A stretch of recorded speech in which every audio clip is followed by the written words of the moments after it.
Our event is being held in Takaranto.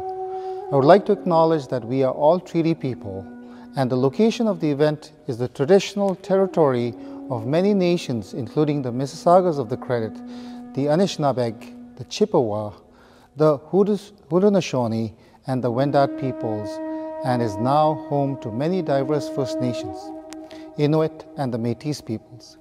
We also acknowledge that Toronto is covered by Treaty 13 with the Mississaugas of the Credit. I would like to wish everyone a wonderful and expressive Tibetan Heritage Month, as this year it is our very first year that we're celebrating this. Enjoy the show.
Teshi Sherpa, the Good Luck Dance. Teshi Sherpa is the oldest opera company in Tibet. This dance originally appeared in a dream of the great 5th Dalai Lama in 1645 and was performed during the enthronement ceremony of the 5th Dalai Lama. The performer wearing the white beard mask represents Saint Tangdong Gyebo, the founder of Lhamo, which is Tibetan opera, who reputedly lived for 140 years and also symbolizes long life and good health. Lhamo opera conveys the teachings of Lord Buddha through historical reenactment.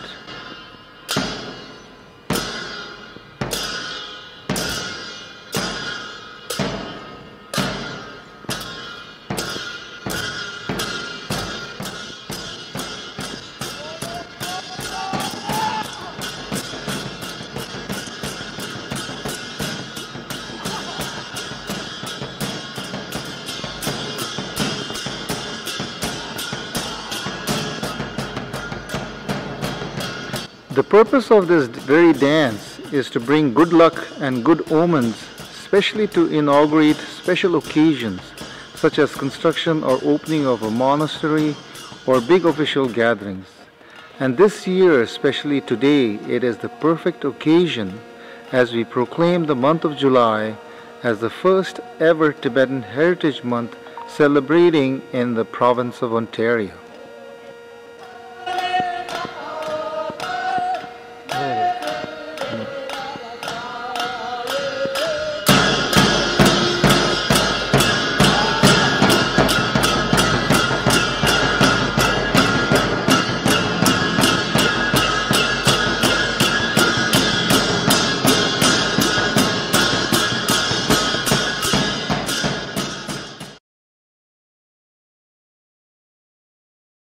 Hello and Tashtala everyone.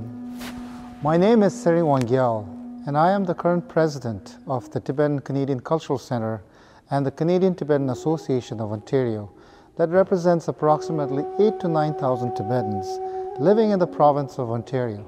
I would like to welcome you all this year 2021, month of July, as we celebrate the first Tibetan Heritage Month.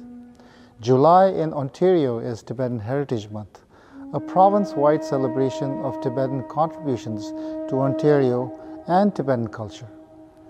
Ontario is the first jurisdiction in the world to recognize Tibetan Heritage Month.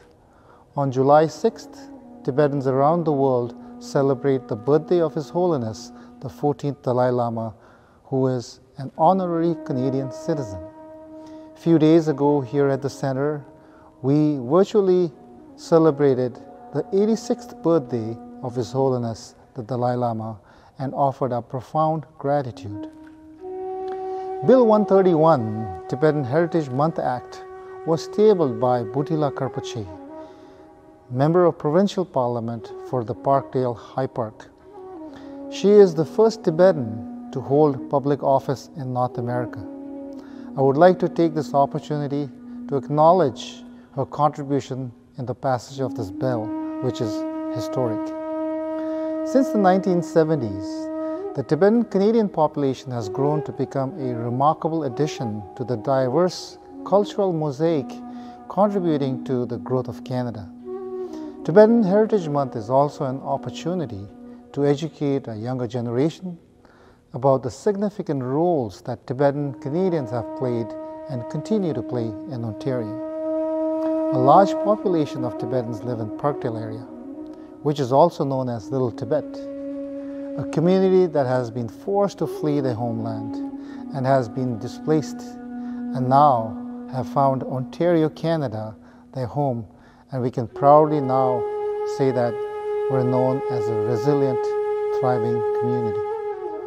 This evening, as you learn more about Tibet and its distinct culture, I am sure over the next many years as we celebrate the Tibetan Heritage Month, we will be able to reflect more on our history, our wisdom, our stories, and our identity. Thank you and enjoy the rest of the show.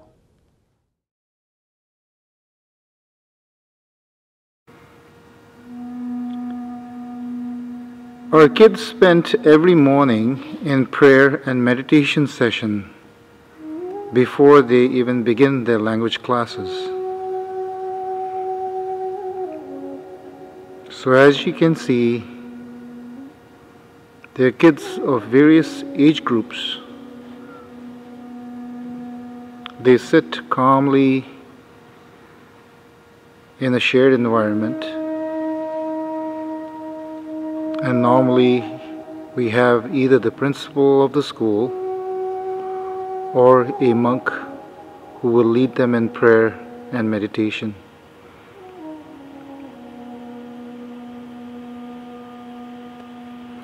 Speaking about meditation, according to His Holiness, the Dalai Lama, there is no reason to get frustrated, as meditation is all about observing one's mind and bringing it to a natural state of consciousness.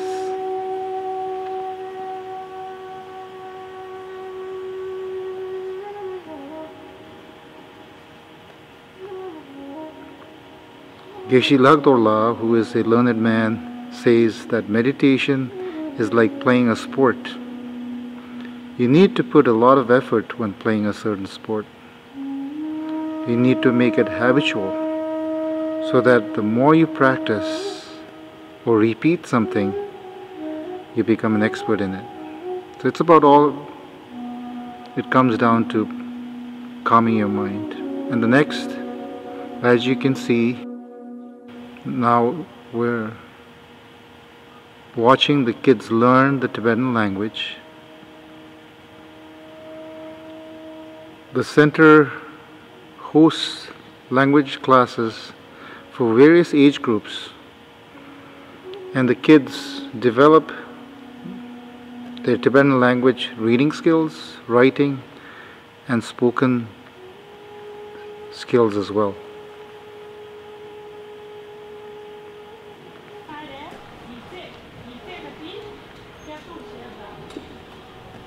There are 2 semesters that are held here at the center. Classes start in September,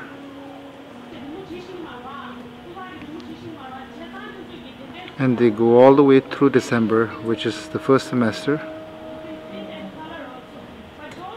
And then the second semester starts in February and ends at the end of June, along with the same schedule with the schools.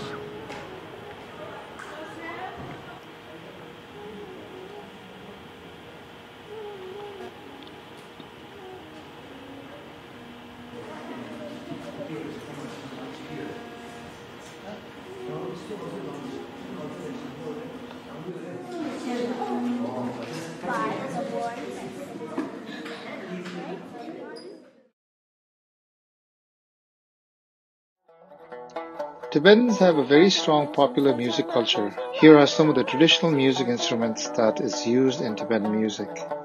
The drumnye, a 6-string lute, is an acoustic instrument and comes in various designs, but we have shown 2 popular ones here. The larger drumnye is more traditional. The smaller one has been modified with modern tuning keys. The next is the piwang. The piwang is similar to a violin and is mostly used to play songs called bashe from the province of Kham.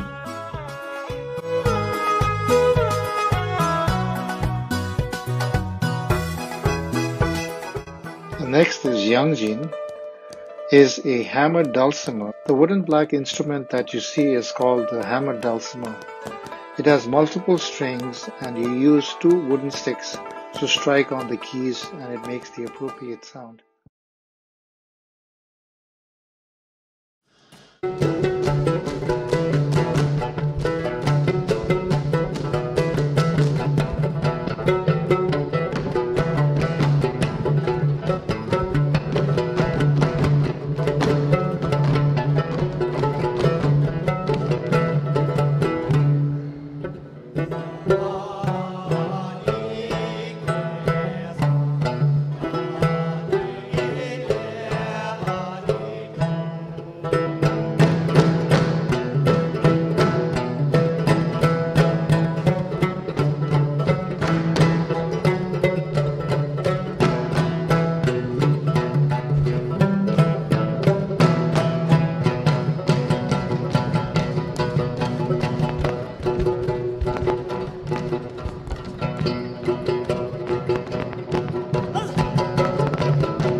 Masih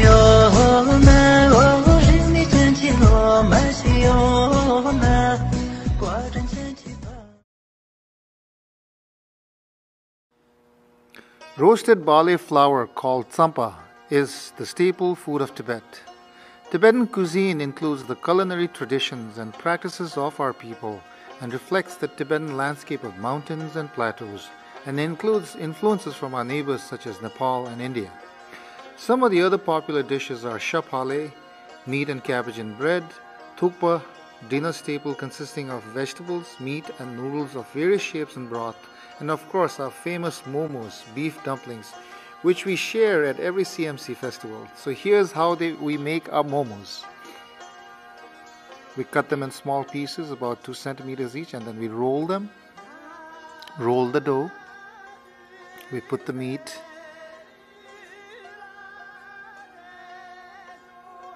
in a small tortilla, and we fold. Look at the design, and it's finished in a nice circular shape. This is the second folding technique that our chef Paldenla is demonstrating. This one is a little bit easier to fold than the previous one.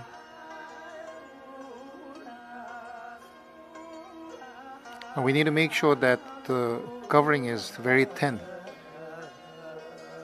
Once the momos go into the steamer, they are steamed for about 15 to 20 minutes. And once they're ready, juicy, hot momos are right onto your plate. The third one, as I mentioned, is called the kode. It's pan fried, and once it's ready, we turn it upside down, and now delicious pan fried momos are right onto your white plate. Making of pak.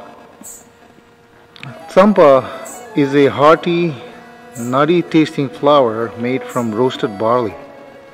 It is one of Tibet's staple food. In fact, the grain is so integral to Tibetan culture that Tibetan people are collectively referred to as tsampa eaters, or Phemi Tsamse. The most common way to eat tsampa is to mix it by hand with butter, butter tea, dried cheese, and sometimes sugar to form a dough.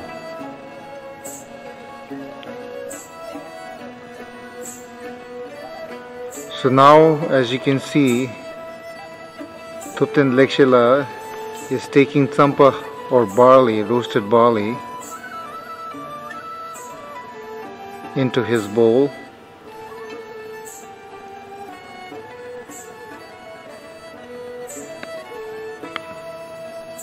And now mixing it with buttered tea in a circular fashion.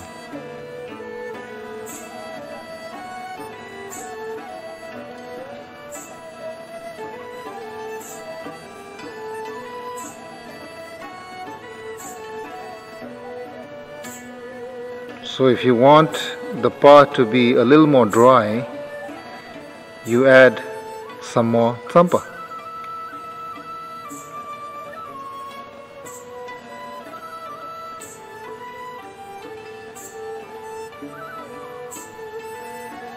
Many Tibetans back in Tibet and even in exile eat pot 3 times a day. Today it is still common that Tibetans eat pa in central Tibet, especially when traveling, because the tsampa or the barley is roasted ahead of time, and it is usually put in a leather pouch for mixing the ingredients on the road, while on the road. Now look at how Lekshela is enjoying the pa and the buttery flavor of the tsampa.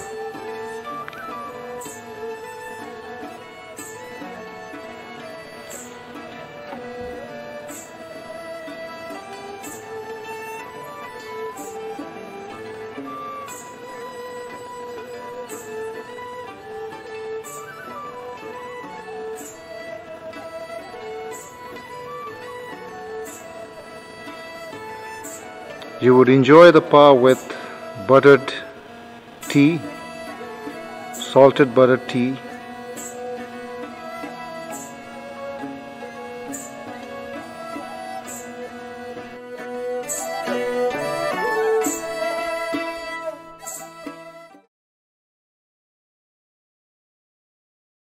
Okay, so this month is the month of July, and we are celebrating the Tibetan Heritage Month here in the province of Ontario. So I thought it would be a great idea to get some perspective on Buddhist philosophy from our resident caretaker here at the Tibetan Canadian Cultural Center. And Geshe Ngawang Tharjinla is here with me. He's the religious caretaker here, and so we all know that the Tibetan religion is part of our culture. So I think it would be a great idea to get Geshe-la's perspective on what is Buddhism. Geshe-la, so what is Buddhism? So this is funny things because Buddhism is not much of the religion, because it does not demand that when you put faith or put worship and belief, but it does provide with your opportunity. You can do those things as well. But what is the Buddha's teaching boiled down to is how you behave and how you think, how you approach your life. It is all about our way of thinking and way of living, a way of knowing how to handle our life, rather than worship or belief. So that is Buddhism is. Even His Holiness Dalai Lama, he said the Buddhists Buddhists have to make 3 categories. There's the Buddhist science and Buddhist philosophy and Buddhist religion. So that means like even like those great master, Nalanda great master like Nagarjuna and Chandrakirti, so their principle and their view are very relevant with the scientists. Okay, so it's today's lifestyle, so it's very relevant. Yes, very relevant. Okay. So you're saying it's part of our day-to-day life, how we view things and how you want to live your life. Yes, yes. And it teaches you how to make changes through different practices. Yes, yes. So how is Tibetan religion, the Tibetan Buddhism, different from other Buddhism that we talk about? Right? So I think there are many. Actually, like Tibetan Buddhism, there's mostly like they have Vajrayana practice and we have Mahayana practice, what we are doing. So also the Theravada practice. So actually, all of those are doing Buddhist, So, actually, whatever we do, like Dhamma means essence of Buddha teachings, or essence of Buddhist Dhamma means like Buddha said. There's one stanza in the Sutra, Vinaya Sutra. He said, "Do not harm other."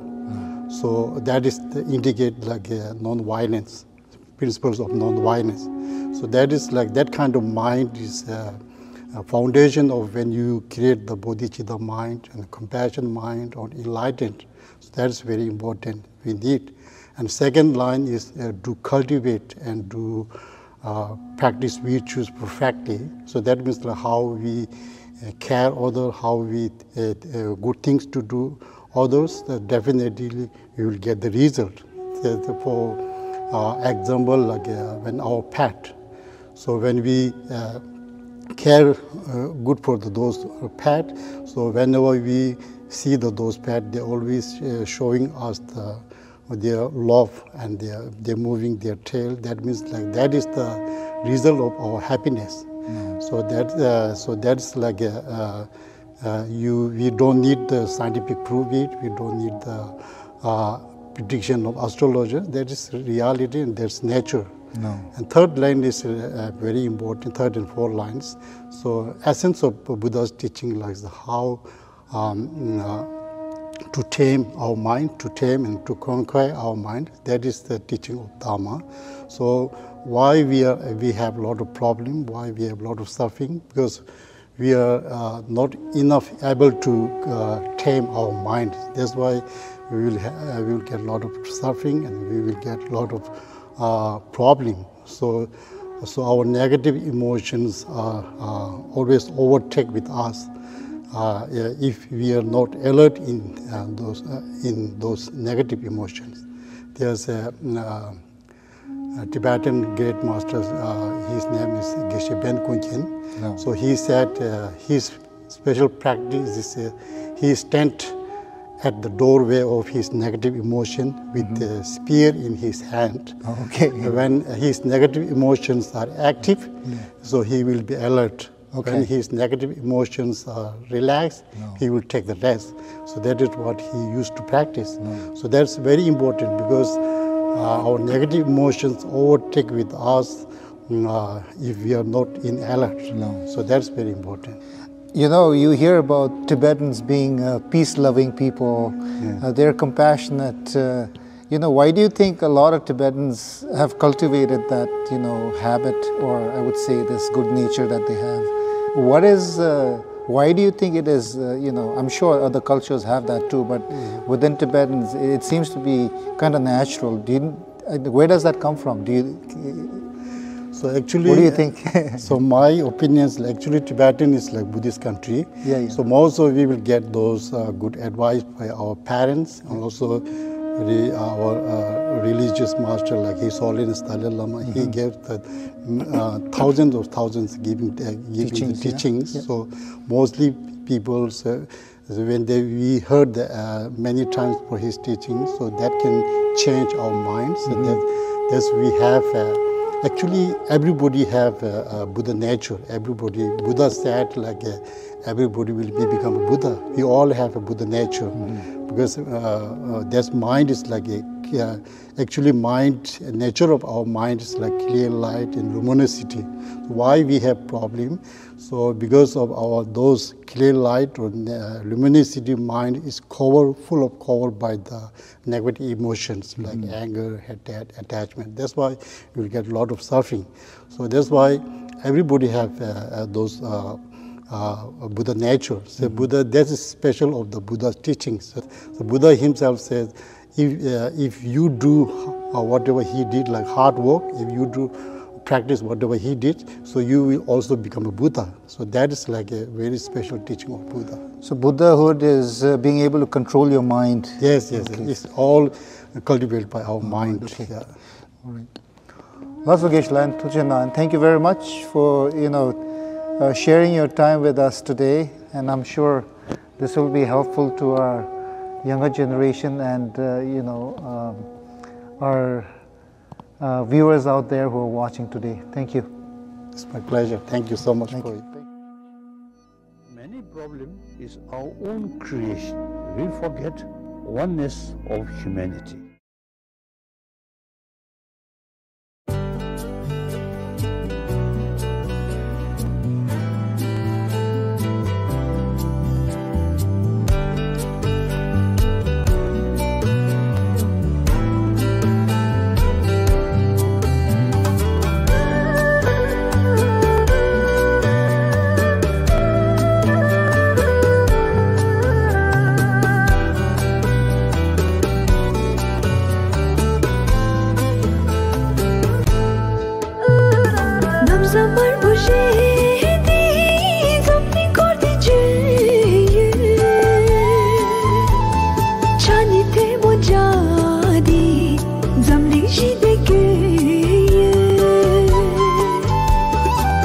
Samar bochene zamliyo la korso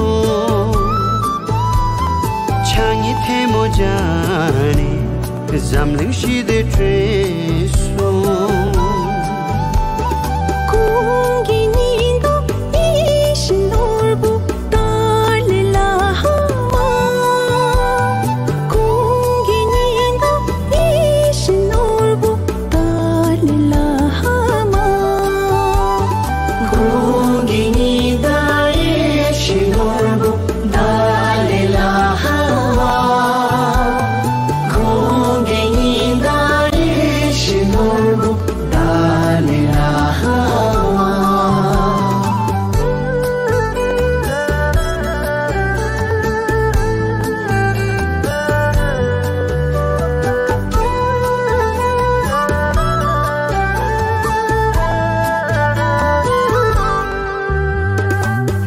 Ishinorbu Kungininda Dalelama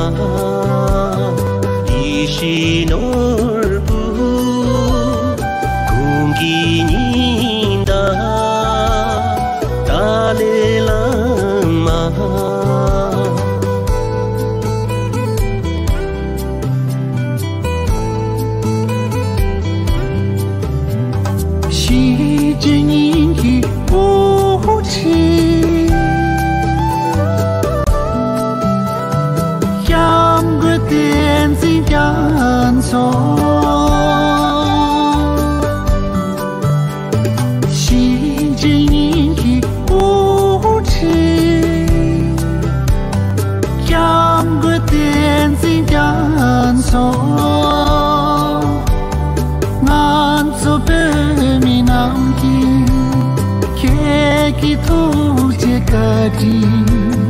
Kadi samshiye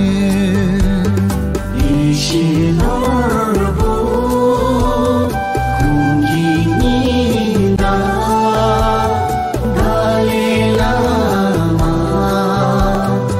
Ishinorbu Kungininda Dalelama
लालची वर धारण कर पूरे विश्व में भ्रमण किए दोनों हाथों को जोड़कर विश्व भर में शांति फैलाए नमसामा पूछे